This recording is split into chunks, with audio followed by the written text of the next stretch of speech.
Romanos capítulo 12, versículo 1. Nós estamos caminhando para uma conclusão de um ciclo, né, desse ano 2018. Adotamos, né, esse método ao longo do ano 2018, um ciclo mensal temático, né? E por que isso é importante? Eu lembro que a igreja a qual eu cresci, a igreja pela qual eu cresci, era mais ou menos assim. Você ia ao culto, por exemplo, numa terça-feira. Aí o pastor trazia lá um tema, por exemplo, sobre lágrimas. E então ele pegava a concordância bíblica e ele, ao longo da reunião, ele falava os versículos e os irmãos levantavam e mencionavam, liam os versículos sobre lágrimas. Aí vinha a quinta-feira a nossa região não tinha essa nomenclatura da Quinta da Vitória ou da Libertação, não tinha, era um culto público. Aí lá ele falava sobre, por exemplo, sobre força, né, ânimo. Aí ele falava sobre ânimo na quinta-feira. Quando chegava no domingo ele falava sobre família. O fato é que se tivéssemos 5 reuniões mensais, cada reunião era abordado uma pregação totalmente desanexada com a outra do culto próximo. Então, se você pegasse a pregação de uma semana, você teria 4 pregações no mínimo. E se você tentasse traçar um elo entre elas, você não encontraria uma mínima condição de concordância entre elas. Nada de errado sobre isso, não há nenhum pecado sobre isso. No entanto, nada se compara quando você acompanha uma doutrina, um pensamento, um raciocínio, um tema, porque esse tema vai enriquecendo a nossa espiritualidade. O que nós queremos é que você que faz parte da família The Blue entenda de que os nossos cultos é uma parte vital do seu discipulado. Lamentavelmente, muitas pessoas reduzem o discipulado sendo apenas um encontro em alguma sala ou entre 2 ou 3 pessoas em algum momento da semana. Isso é discipulado. Também.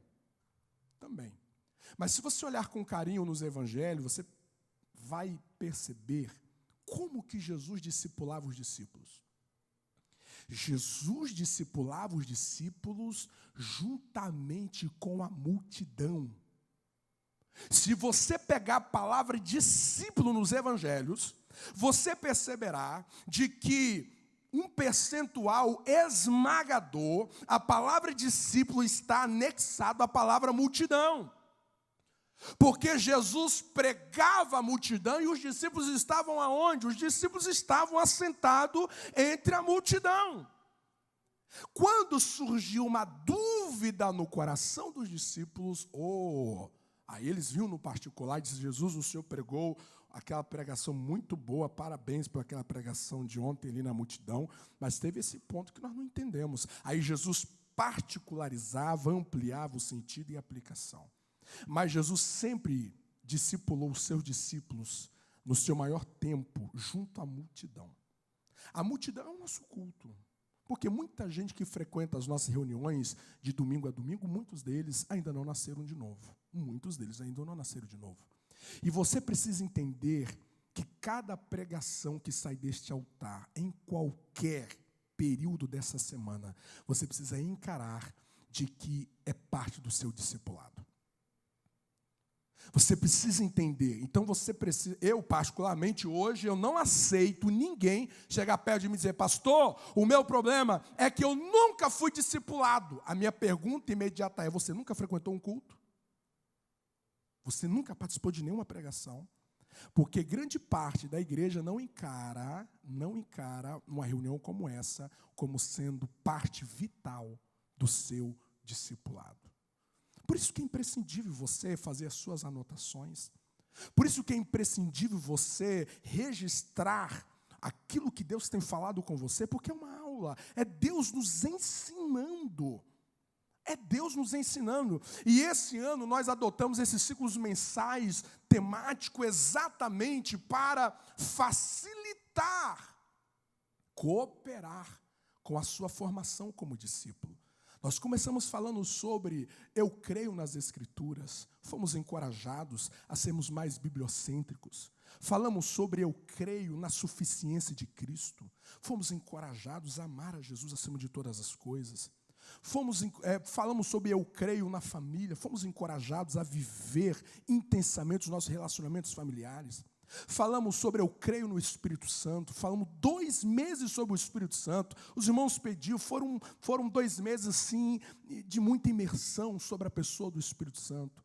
Falamos sobre eu creio no poder da oração, falamos sobre comunhão, falamos sobre integridade. O mês passado nós falamos sobre igreja.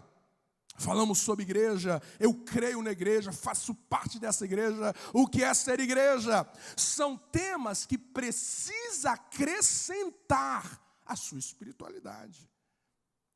No dia do juízo, meu querido, no dia da prestação de contas, olha, Deus olhará para mim e vai dizer, meu filho, eu te coloquei exposto a um padrão de discipulado. A pergunta é o quanto que eu cresci diante dessa exposição. Quando eu falei sobre eu creio no Espírito Santo, eu iniciei uma das minhas pregações com uma frase dizendo que eu sou responsável por aquilo que eu fui exposto e não cresci. Então nós estamos terminando este ciclo temático falando sobre consagração. E eu não quero que você olhe para esse tema simplesmente sendo mais um tema para que o pregador tenha alguma coisa para nos dizer. Você precisa entender de que Deus está te conduzindo a águas profundas do seu discipulado. Hoje à tarde eu fiquei muito pensativo em casa, porque esse tema ele mexeu muito comigo. Porque quando nós vamos falar sobre consagração, nós estamos falando de um ponto que tem sido muito negligenciado em muitas espiritualidades. À medida em que você for caminhando conosco ao longo desse mês, você perceberá o quão é o peso da consagração na nossa espiritualidade e por que tem muita gente, que à medida em que eles avançam o seu tempo na presença de Deus, essas pessoas pioram. Tem muita gente que frequenta as reuniões há anos. E se você colocar essa pessoa em uma balança, essa pessoa não avançou. Se a pessoa não cresceu, ela continua pirraçando com as mesmas coisas de sempre. As mesmas coisas de sempre tiram ela do sério, as mesmas coisas de sempre tiram ela do equilíbrio, as mesmas coisas de sempre irritam ela. Então essa pessoa não melhorou, essa pessoa não amadureceu, ela não cresceu. E tem gente que literalmente o tempo vai passando, ele vai ficando ranzinza, ele vai ficando assim, ó. Eu já disse isso aqui, né? O islamismo tem os xiitas. Aí o cristianismo tem os chato, né? Que o tempo vai passando, o cara vai ficando chato. Ele vai ficando difícil de relacionar. Isso acontece. E por que isso acontece? Nós conversaremos sobre isso na nossa caminhada. Então, quando você vai falar sobre consagração, pensar sobre isso, nós estamos pensando em algo muito sério, importante, relevante para a nossa vida. Fica comigo nesse texto. Já foi falado aqui que o sentido da palavra consagrar é separar integralmente para, dedicar totalmente para. Isso é consagrar. Então eu quero que você guarde essa definição, dedicar totalmente ou separar integralmente. Você precisa guardar isso, porque isso precisa permear ao longo da nossa reflexão desse mês. Consagrar é separar integralmente, dedicar totalmente, no caso, na nossa realidade bíblica, a Deus. Quando você olha para o Antigo Testamento, você vê alguns aspectos da consagração. Por exemplo, no Antigo Testamento você tinha objetos que eram consagrados ao Senhor. Por exemplo, a mobília do templo ou a mobília do tabernáculo eram objetos consagrados ao Senhor. Esses objetos, quando eram consagrados ao Senhor, quer dizer de que esses objetos, eles eram dedicados, eles eram separados integralmente para Deus. Por exemplo, suponhamos de que esse violão branco aqui, né? Essa é guitarra, tem cara de violão, mas é guitarra, né? É guitarra. Você vê que eu sou bom de música, né? Ok. Essa guitarra aqui branca, imaginamos que o nosso amigo, o proprietário dela, que é o Kelton, chega assim e fala: pastor, essa guitarra aqui, eu vou consagrar ela a Deus. Ele está no Antigo Testamento. Ele diz assim: olha, eu vou dedicar totalmente essa guitarra a Deus. Isso quer dizer que a partir desse momento, essa guitarra jamais poderia ser usada para um aniversário na casa dele. Ele fosse isso lá no templo e disse: o rei, o profeta, o sacerdote, eu consagrei a minha guitarra aí para o culto, mas assim, olha, eu vou fazer um aniversário lá em casa e eu quero cantar uma música lá, o parabéns, ok? Não. Esse instrumento jamais poderia sair do tabernáculo. Esse instrumento jamais poderia ser tocado para uma música que não fosse para glorificar a Deus. Jamais esse objeto poderia servir para qualquer outra coisa. Havia no Antigo Testamento, por exemplo, lugares que eram consagrados. Por exemplo, o próprio templo. O templo era um lugar consagrado ao Senhor. O templo era um lugar consagrado ao Senhor. O território em que o tabernáculo era armado, aquele lugar era consagrado ao Senhor. Não poderia fazer nenhuma outra atividade no templo que não fosse para Deus. Porque aquele lugar foi dedicado totalmente para Deus. Mas você encontra também dias consagrados. Por exemplo, Neemias 8:10 vai dizer: esse é o dia consagrado ao Senhor. Celebramos, cantamos, adoramos ao Senhor. Havia dias consagrados, por exemplo, o sábado era um dia inteiramente consagrado ao Senhor. Era um dia dedicado que você não podia operar para benefício próprio.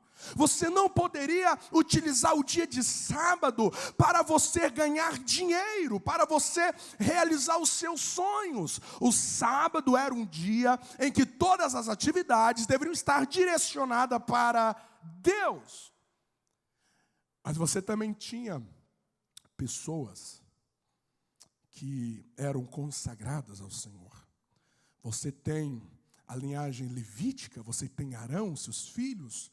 Você tem, por exemplo, o voto do nazireado. A palavra nazireu vem de separado, era um voto voluntário, espontâneo, que alguém poderia voluntariamente a Deus, dizendo: olha, durante 30 dias, durante 6 meses, durante 1 ano, eu vou cumprir o voto do nazireado, ok? Então você, durante esse período, você não pode tomar vinho, você não pode tomar nada proveniente da uva, você não pode tocar nada que é morto, e você não pode cortar o cabelo. Era um voto. E essa pessoa deveria cumprir esse voto, porque ele estava em consagração a Deus durante esse período. Você tem a famosa história de Sansão, que no caso dele foi um voto vitalício. Então você tem objetos sendo consagrados ao Senhor, você tem lugares sendo consagrados ao Senhor, você tem dias, períodos sendo consagrados ao Senhor, e você tem pessoas sendo consagrados ao Senhor. O que eu preciso chamar a sua atenção aqui, e essa é uma informação importantíssima para o nosso tema, é de que todas as vezes que o voto da consagração, ou aquilo que foi consagrado, era violado, isso atraía a maldição. Então preste atenção. Todas as vezes em que o que foi dedicado era quebrado, todas as vezes aquilo que foi consagrado ao Senhor, no caso do voto do nazireado, por exemplo, quando ele violava esse sagrado, essa consagração, isso atraía algo terrível para ele ou para ela. Todas as vezes em que Israel utilizou-se, por exemplo, de lugares sagrados para dedicar à idolatria, isso atraiu maldições. A grande notícia para nós aqui essa noite é de que tudo aquilo que fora consagrado ao Senhor se tornava inútil para qualquer outra utilidade da vida. Eu repito, tudo aquilo que era consagrado ao Senhor, automaticamente era considerado inútil a qualquer atividade da vida. Ser consagrado ao Senhor, essa dedicação, essa separação a Ele, ao ponto que qualquer outra direção seria inútil. Este alguém, este dia, este lugar, ou esse objeto. Isso leva-nos a uma seguinte questão, de que nós precisamos entender de que consagração agora na nova aliança não é mais algo peculiar a um objeto. A consagração agora na nova aliança não está mais em um local, em um lugar geográfico. Não. Este lugar, essa geografia, Rua São Paulo, aqui no templo, ele não é sagrado. O sagrado aqui é você. O sagrado aqui é a comunhão da igreja, é a presença de Deus que habita em nós. É isso que torna esse ambiente sagrado. Na nova aliança, nós não vemos mais uma lei regulamentando espaços, instrumentos, em um nível de consagração a Deus. Na nova aliança, a nossa existência é chamada a ser uma existência cujo estilo de vida é uma consagração ao Senhor. Desde o Antigo Testamento, Deus deixou isso muito claro através de alguns textos. Neemias 8:10 estava falando do dia, mas eu quero falar sobre Levítico 27:8. Consagre-se, porém, e sejamos santos, porque eu, o Senhor, o Deus de vocês, obedeçam os meus decretos e praticam-nos. Eu sou o Senhor que os santifica. Vocês, porém, são geração eleita, sacerdócio real, nação santa, povo exclusivo. A palavra exclusivo é exatamente a conotação de consagrado, um povo consagrado de Deus, para anunciar as grandezas daquele que o chamou das trevas para a sua maravilhosa luz. Números 15:40. Vamos lá? 3, 2, 1. A igreja lê, por favor. 1, 2, 3.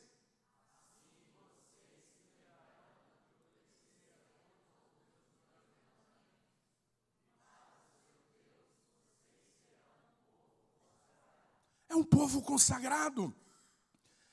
Essa já era o apontamento do Antigo Testamento de que o que Deus queria do seu povo, que esse povo fosse consagrado a Ele. Quando nós olhamos para o texto que nós lemos, nós somos reiterados de que a vida cristã deve ser uma vida de consagração. Paulo, do capítulo 1 ao capítulo 8, Paulo trabalha a respeito sobre a obra da salvação.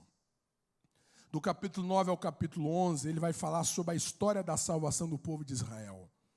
Quando chega no capítulo 12, versículo 1, Paulo vai dizer: rogo-vos, pois, irmãos, pela compaixão de Deus, que apresenteis o vosso corpo em sacrifício vivo, santo e agradável a Deus, que é o vosso culto racional.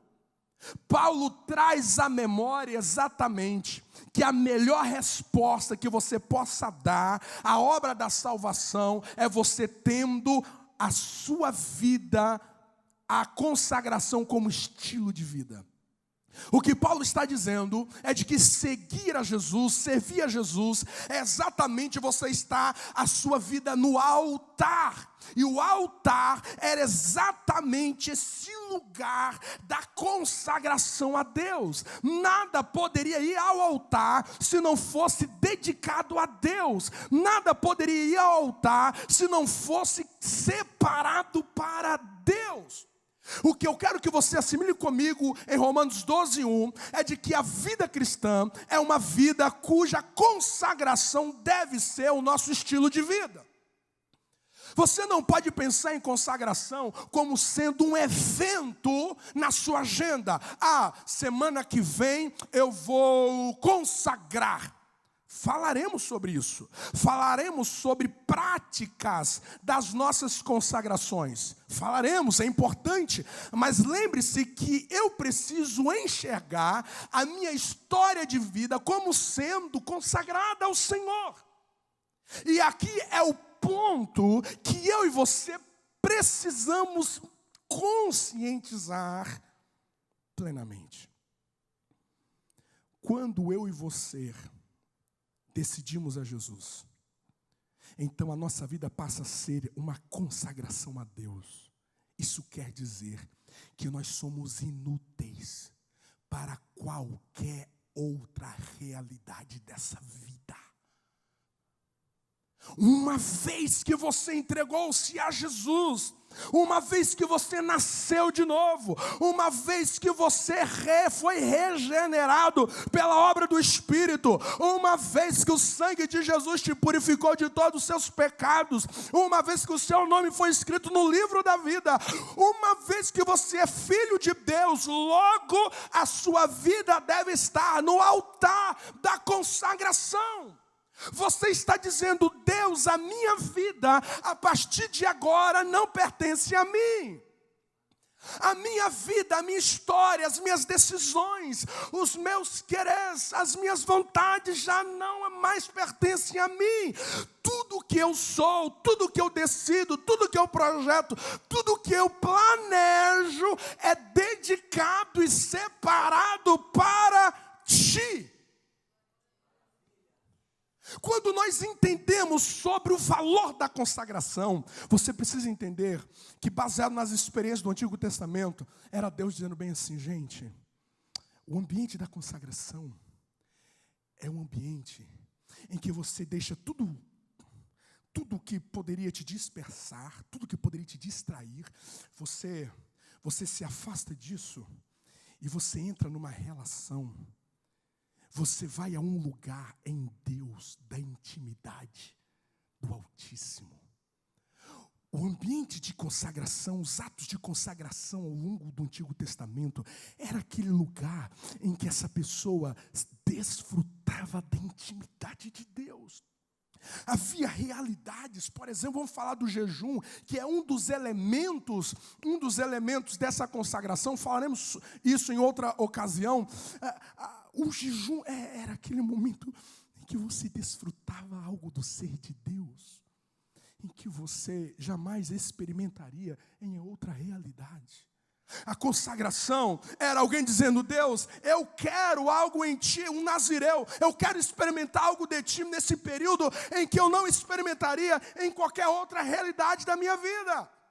A consagração é uma declaração de intimidade a Deus, dizendo: Deus, a partir de agora eu não vivo mais para mim, eu viverei para ti. O que eu quero te dizer é que igreja é alguém que vive a consagração como estilo de vida.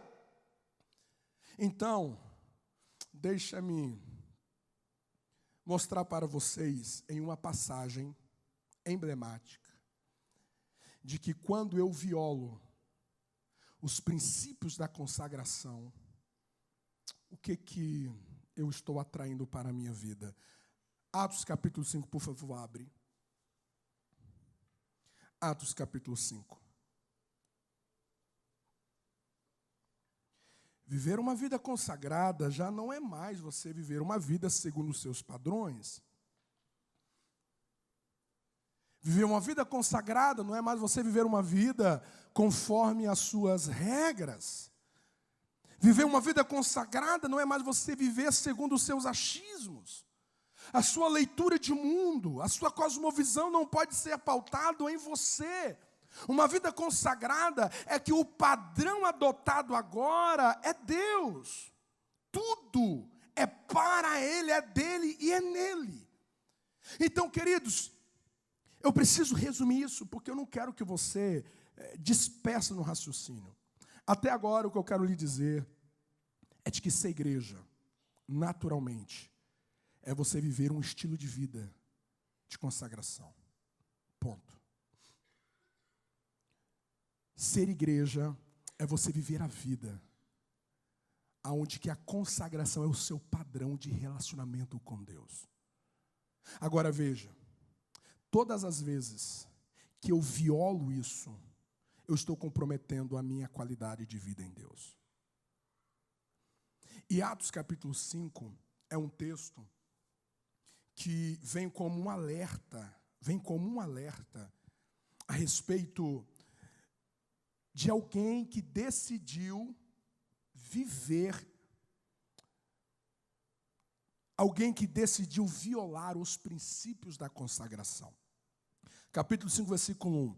Mas um certo varão chamado Ananias, com Safira, sua mulher, vendeu uma propriedade. Primeira coisa que você precisa entender é que esse capítulo começa com uma conjunção adversativa. Todas as vezes que você ler um texto que inicia com uma conjunção adversativa, você precisa prestar muita atenção. Porque a conjunção adversativa está dizendo de que o que veio anterior é positivo, o que virá posterior é negativo. Se o que veio anterior é negativo, o que vem depois é positivo.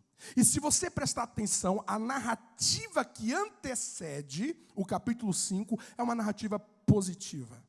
E esse mais aqui,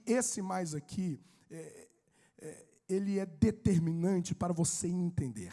Mas um certo varão chamado Ananias, com Safira, sua mulher, vendeu uma propriedade. E reteve parte do preço, sabendo também sua mulher, e levando uma parte, a depositou aos pés dos apóstolos. O que o autor está querendo nos ensinar?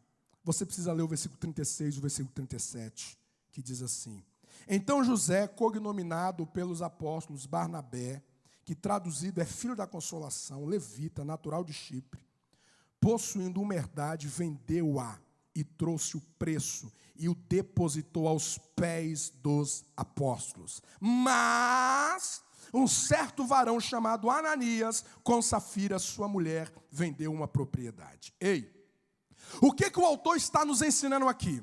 O autor começa narrando uma história a partir do versículo 36. Barnabé é um crente da igreja que vendeu uma propriedade, sei lá, 100 mil reais. Gente, 100 mil reais é um valor significativo. Sim ou não? Uau! Aí você imagina a notícia, porque a notícia boa corre, sim ou não? Corre. Pensa assim, gente, vocês estão sabendo o que aconteceu ontem lá no culto? Pois é, eu não pude. O que aconteceu? Então, você lembra daquele irmão, aquele obreiro Barnabé? Sim. Pois é, você não sabe o que aconteceu. Você lembra daquela casa lá na esquina, aquela casa grande? Pois bem, lembro. Você sabia que ele vendeu aquela propriedade por 100 mil? Sim, 100 mil. E o que ele fez? Ele pegou 100 mil e colocou na salva. Ele pegou 100 mil e depositou aos pés dos apóstolos. Imagina o povo assim, ó. Meu Deus, 100 mil reais, 100 mil reais no nosso contexto brasileiro. Aí imagina todo mundo impactado com o testemunho do Barnabé. Pensa todo mundo impactado com a generosidade de Barnabé. A notícia chega no endereço de Ananias e Safira. Ananias e Safira ficam sabendo que todo mundo estava aplaudindo, louvando Barnabé. Então eles dizem, bom, meu bem, olha, que tal a gente também vender uma casa? Aquela casa que a gente tem, vamos vender? Vamos. E nós vendemos. Qual o valor? Vamos pensar em 50 mil reais. Quando eles pegam 50 mil, Ananias olha para Safira e disse, meu bem, 50 mil é muito dinheiro. Senhor, ninguém sabe do valor que nós vendemos. Então sabe de uma coisa? Vamos pegar 30 e vamos dar de oferta. E nós vamos dizer que 30 mil foi o valor em que nós vendemos. Ninguém vai saber de nada. Ninguém vai descobrir. Tudo bem, Safira, tudo bem, Ananias. Que ideia fantástica. Nós vamos dar oferta, todo mundo vai admirar a gente e nós ainda teremos uma poupança. E eles chegaram diante de Deus.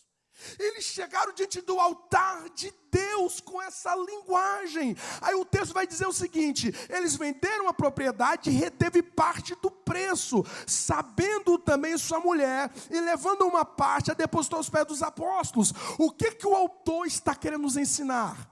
Ele está querendo nos colocar um paralelo entre o que Barnabé fez e o que Ananias e Safira fez. E diante desse paralelo, nós aprendemos uma primeira lição. De que o que Ananias e Safira fizeram foi uma imitação falsa. Eles venderam e entregaram para todo mundo pensar de que eles haviam repetido a mesma história de Barnabé. Mas era uma imitação falsa. O coração deles não foram generosos. E aqui, queridos, é a primeira coisa que o altar da consagração não aceita. O altar da consagração não dialoga com aquilo que é falso. O altar da consagração, se você decidiu dedicar algo para Deus, e este algo é a sua vida, logo Deus jamais aceitará aquilo que é falso. Paulo está dizendo, a vida de vocês deve ser uma vida em sacrifício vivo no altar da consagração. Portanto, diante do altar não pode ser derramado nada que é falso. Porque todas as vezes que eu derramo no altar da consagração algo que é falso, eu estou atraindo coisas danosas para a minha vida. Eu estou atraindo morte para a minha vida. Se alguém chegasse no altar da consagração com aquilo que era falso, essa pessoa estaria atraindo o desfavor de Deus. Isso quer dizer que se a nossa vida, se a consagração é um estilo de vida, na minha vida não pode ter espaço por aquilo que é falso. O nosso problema é que falsidade é um daqueles pecados que ninguém confessa. Nunca recebi ninguém no gabinete. Nunca tratei ninguém que disse: pastor, ora por mim. Ora por mim, porque o meu pecado é danoso demais, pastor. O meu pecado, pastor, é que eu sou falso demais. Na frente, pastor, eu abraço. Na frente eu falo que ela está linda. Na frente, pastor. Mas quando eu estou longe, pastor, eu sou um falso, pastor. Eu chego em casa, quando eu dando para falar mal, chego a escorrer aqui, ó, na ponta, na canto. E tem uma coisa, pastor, eu descobri um segredo para camuflar isso. Eu não falo que eu estou falando mal, eu falo que eu estou comentando. Falsidade é um pecado que eu nunca vi ninguém confessar para mim quanto pastor. Queridos, o que eu estou querendo te dizer é de que se a consagração é o nosso estilo de vida requerido pelo Evangelho, estou querendo te dizer que eu e você estamos proibidos de apresentar um culto falso. Eu estou proibido de cantar uma música, um louvor a Deus, que eu estou dizendo que nessa música eu amo Deus, que nessa música eu anseio, que nessa música eu estou apaixonado por Ele, que nessa música eu quero mais dEle. Mas isso não se comprova na minha agenda diária. Eu passo o dia sem pegar na Bíblia. Eu passo o dia sem dedicar tempo de oração. Eu nem me lembro mais qual foi a última vez que eu fiz um jejum. Então o meu louvor está sendo falso. Se eu apresento alguma coisa falsa a Deus, queridos, eu estou violando o princípio da consagração. E o altar da consagração não aceita nada que é falso. É por isso que ministério é coisa séria. É por isso que esse negócio de chegar aqui, quem já sentiu a presença de Deus? Eu já senti. Tem muita gente que fala isso que não sentiu nada. Tem muitos pregadores que são apenas chavões. Quando eu cheguei aqui, eu já senti a presença. Não sentiu nada. Está vazio, está vazia. O altar da consagração não aceita o que é falso. Ei, se a minha vida é consagrada ao Senhor, eu não posso dar espaço para aquilo que é falso no meu coração. Agora seja sincero. Quem de nós que nunca fomos picados pela cobra da falsidade? Seja sincero. Seja sincero o quanto que é desafiador você ser verdadeiro sempre. Seja sincero nos seus compromissos. Seja sincero, o quanto que é desafiador você estar aqui de fato como alguém verdadeiro. Os seus relacionamentos, as suas intervenções, de fato é legítimo, é legítimo. Ei, o altar da consagração não aceita aquilo que é falso. E todas as vezes que eu apresento o que é falso, eu estou atraindo a morte para a minha espiritualidade. É por isso que tem muita gente que está piorando em um ambiente como esse, porque grande parte do que ele oferece para Deus não é verdadeiro, não é legítimo, é decorado, é piloto automático, não flui, não acontece, não vai. Aí você tem um segundo princípio violado aqui, que o altar da consagração não dialoga, é de que o texto fala que ele reteve algo, ou seja, ele ofereceu algo parcial. Ei, não funciona. O altar da consagração não dialoga com 99%. O altar da consagração não dialoga com 90%. 90% está bom demais. O altar da consagração. Ou é tudo, ou é tudo. O altar da consagração. Você precisa estar na presença de Deus por inteiro. Você não pode dar apenas parte da sua vida. A consagração. Ei. Imagina um cordeiro. Um cordeiro.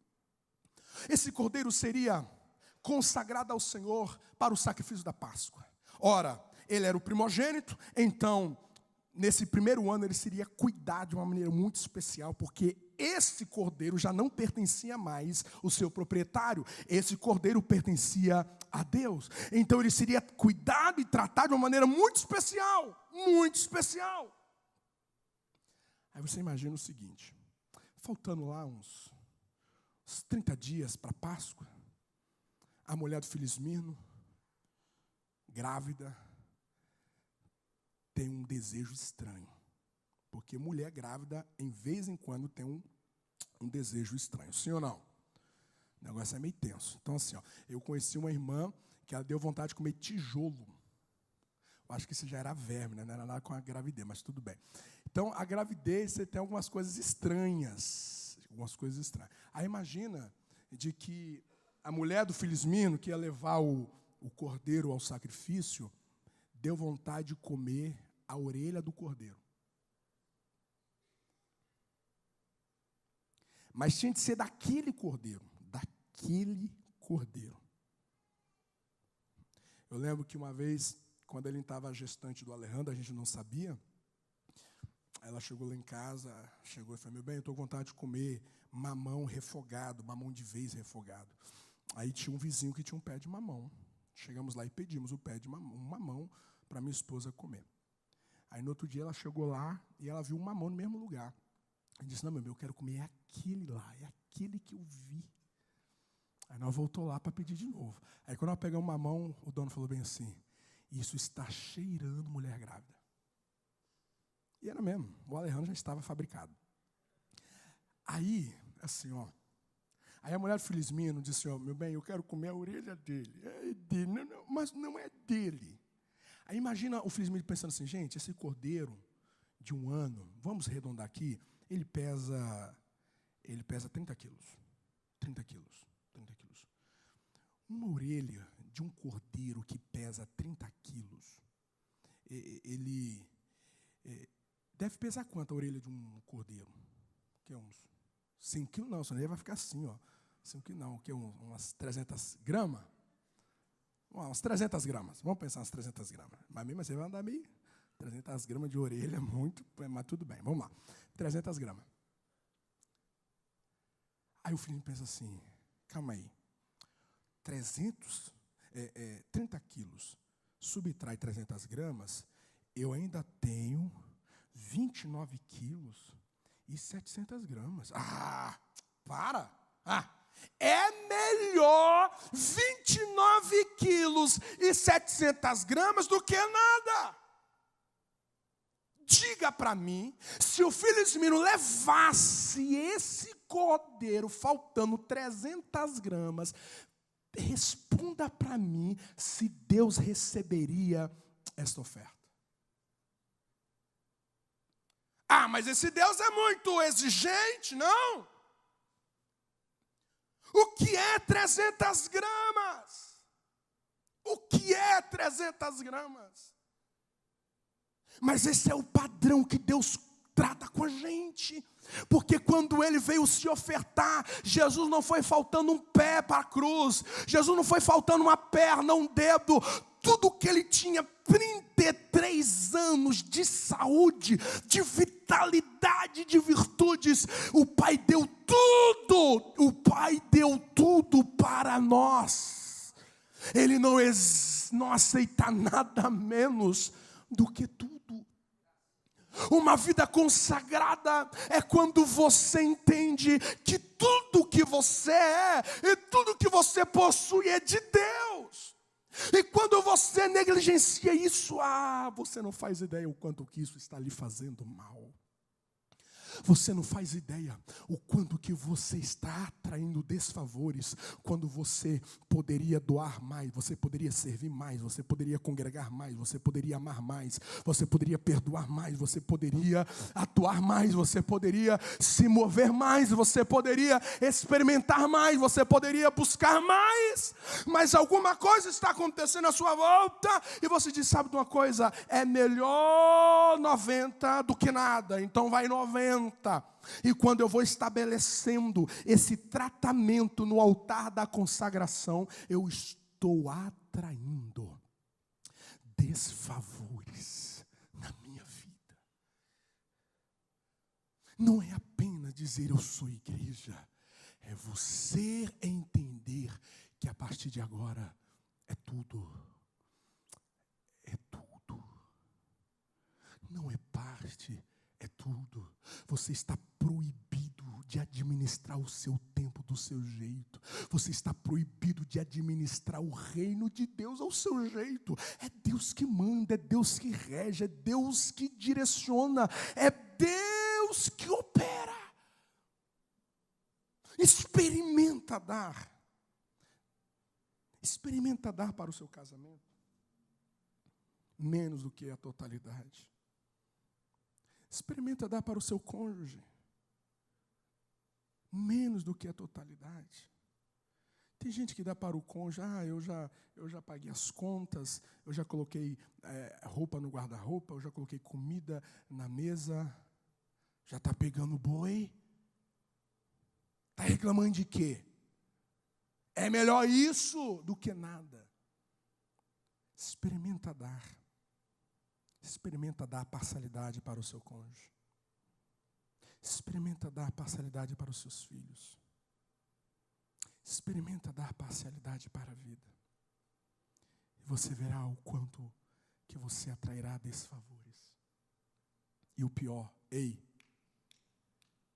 a maioria das pessoas acreditam que elas estão dando tudo. O pior é que na cabeça de Ananias e Safira, não, é isso mesmo. Pedro pergunta, Ananias e Safira, você tem certeza que é tudo mesmo? Sim, tenho certeza, é tudo. Tem muita gente que se move nessa linguagem no reino.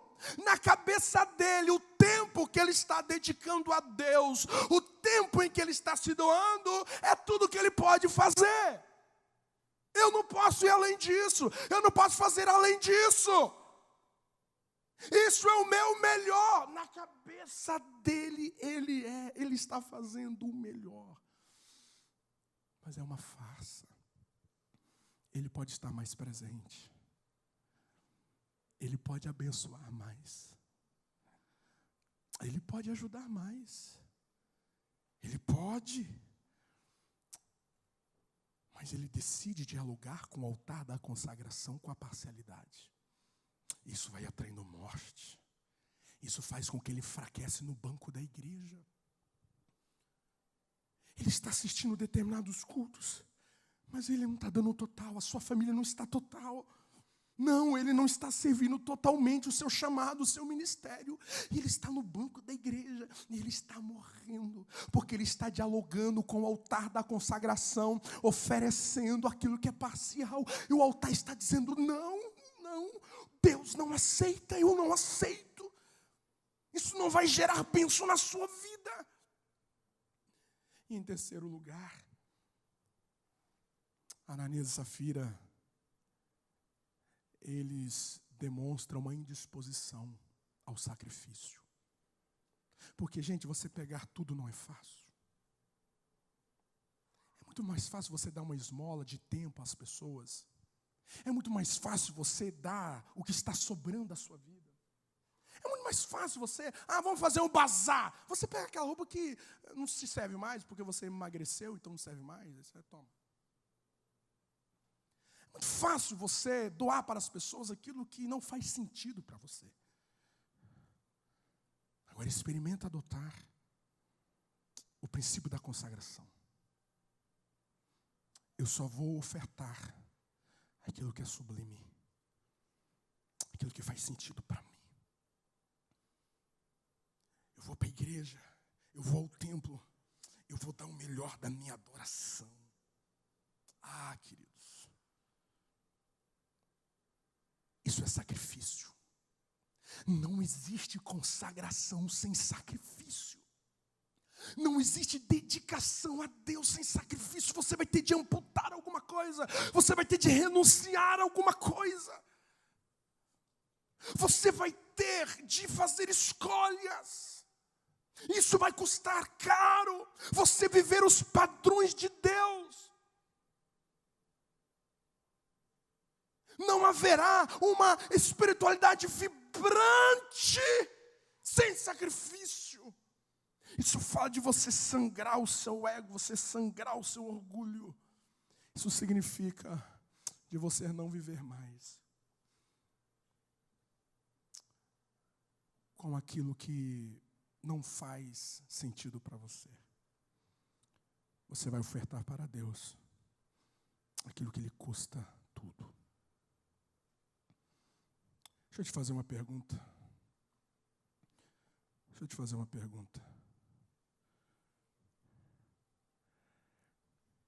Qual foi a última vez que você ofereceu algo para Deus de grande valor?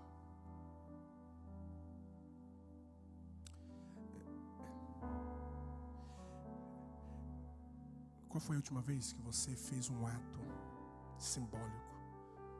Você fala, Deus, olha, isso aqui é uma expressão que eu estou consagrado a Ti. Qual foi o seu último ato de amor grandioso para Deus? Se eu perguntasse para você, você ama Deus? Você fala, claro que eu amo. Eu falei, me dá aí um exemplo de algo que você ofereceu para Deus assim, que te custou muito caro. Fala para mim. Você dedicou o quê? Foi uma noite? Uma noite de oração? E no outro dia você foi trabalhar? O que foi? O que você dedicou para Deus assim? Você fala, pastor, isso aqui foi minha demonstração de amor. Não, pastor, é o seguinte, eu recebi uma ofensa. De alguém. Mas foi uma ofensa assim, olha, imperdoável. Mas eu disse para Deus, eu te amo tanto, que a minha demonstração de amor a Ti é que eu vou perdoar essa pessoa. Vou contradizer as decepções, as frustrações, as feridas, as mágoas. Eu vou contradizer tudo isso no meu coração. Eu vou anular isso.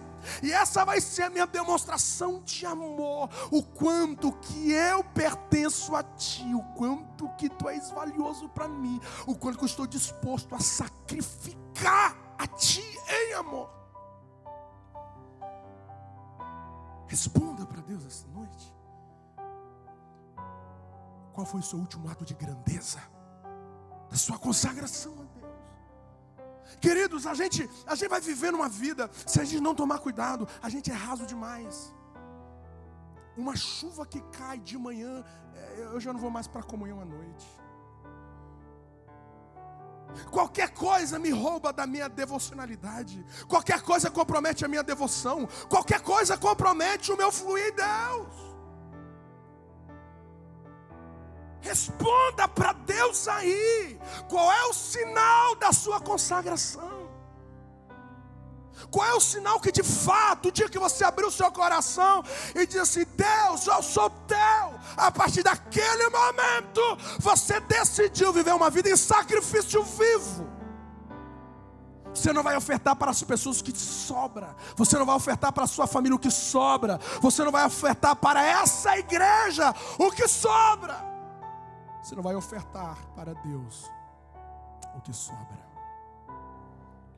Você está disposto a ser esse sacrifício vivo em consagração a Deus.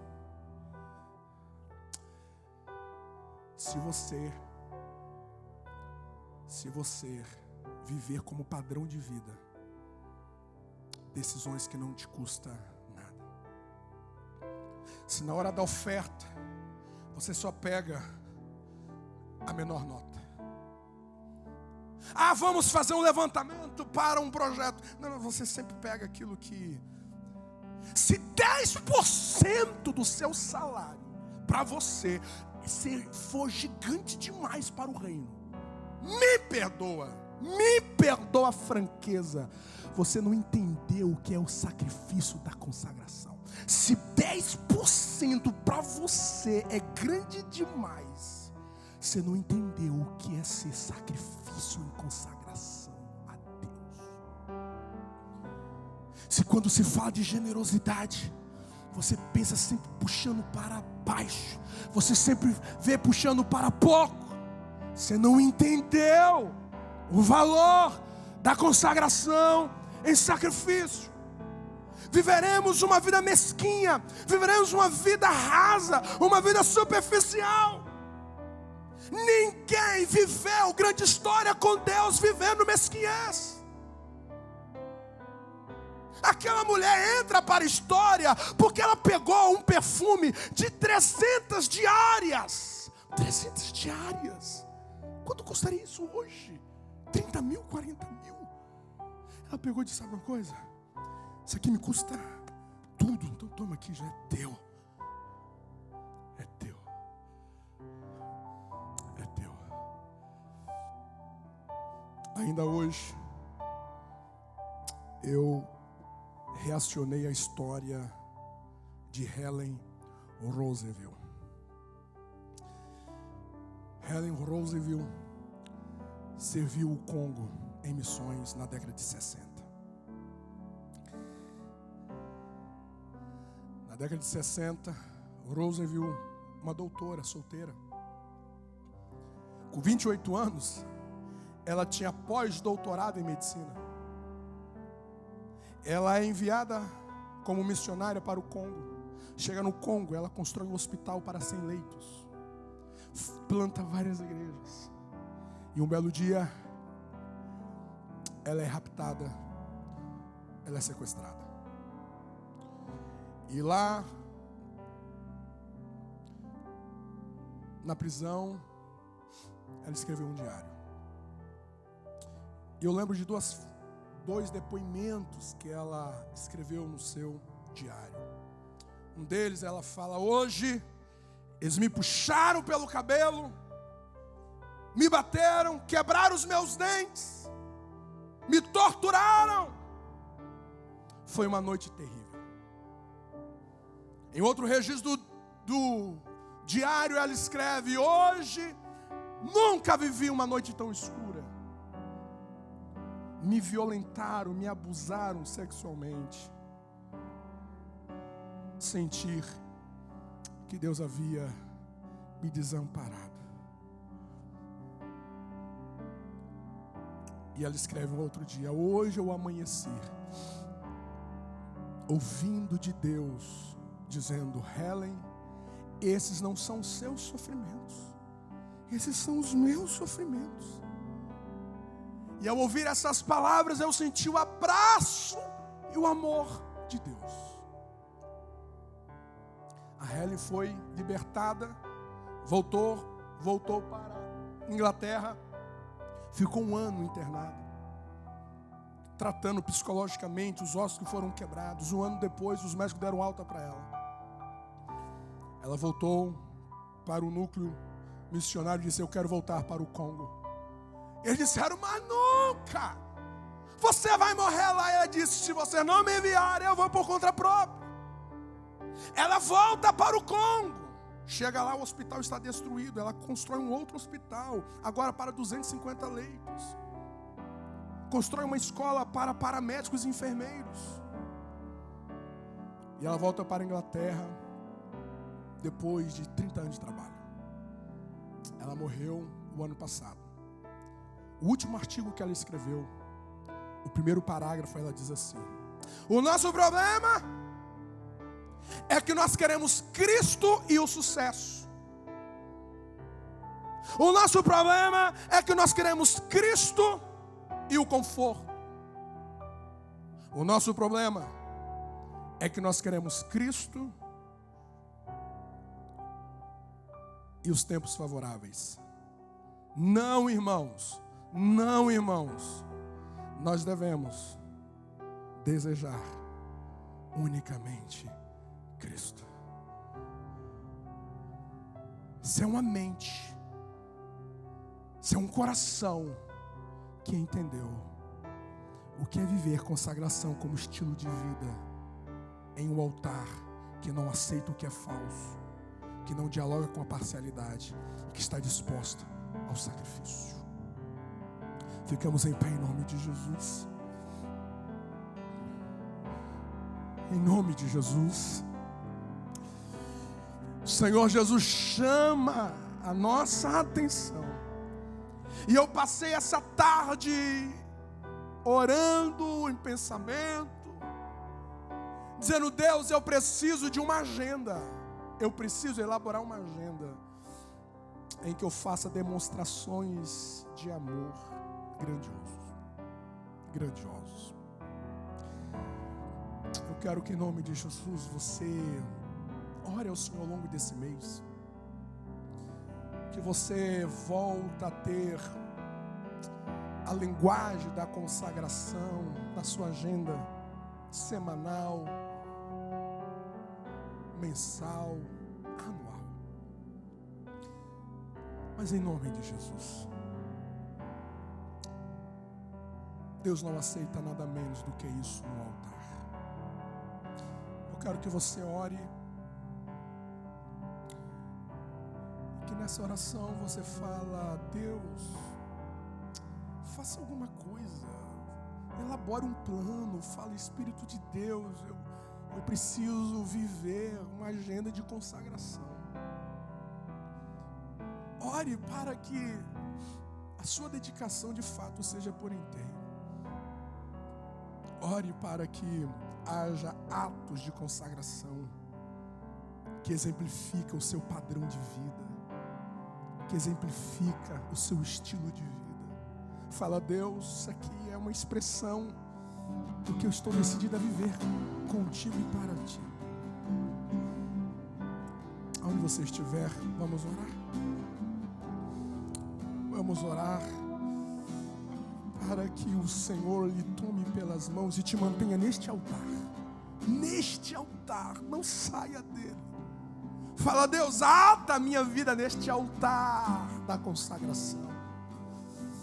Não deixe eu dialogar com o que é falso. Não deixe eu trazer para a tua presença o que é falso. Não deixe eu mentir para mim mesmo. Se eu posso assumir novas responsabilidades, que eu venho assumir. Se eu posso doar mais de mim, que eu venho doar. Que eu não venha mentir para o meu coração, que eu não venha reter, mas que eu venho, Deus, de fato estar ali por inteiro. Que eu não venha ser mimimi, que eu não venha ser pessoas rasas para sacrificar. Aramarivor de campel é verde remil alefanduri me canjas. Aí é pau e vâncio e fere de camilondulo morravegandiri. Deus te chama para lugares mais altos nele. Deus te chama para lugares mais profundos nele. Deus te chama. Não saia do altar da consagração. Seja um marido consagrado, seja uma esposa consagrada, seja um filho consagrado, e viva as bênçãos do Senhor.